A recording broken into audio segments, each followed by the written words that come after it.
At 11, Murrells Inlet-Garden City Fire Rescues crews helped a boat in distress 37 miles off the South Carolina coast. Thank you for joining us at 11. I'm Edward Moody. Trish Williford is off tonight. Officials say they've never responded to a call that far offshore. News 13's Adriana Lawrence spoke to the department about the rescue and the training that goes into these situations. On July 1st, Murrells Inlet-Garden City Fire Rescue responded to a boat in distress after one of its motors died during a big storm.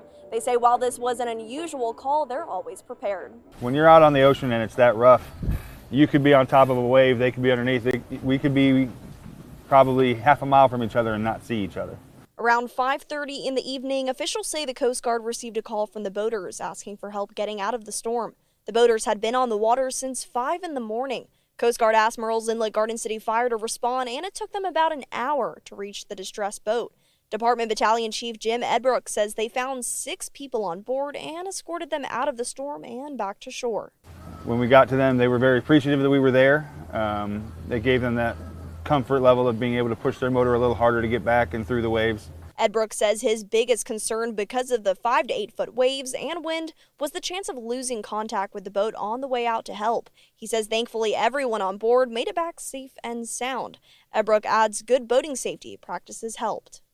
The nice part about it was they did have all the required safety equipment. They did have their life jackets on. They did have working VHF radios, and there was someone on shore who knew that they were still out. He says the call was unusual because they usually respond to calls 3 to 5 miles offshore, not 37. But he says the department is always training to be prepared for situations like this one. We might have to go the way that isn't most comfortable or the easiest ride. So getting used to those situations just makes it a lot more comfortable when we're in that position in a rescue.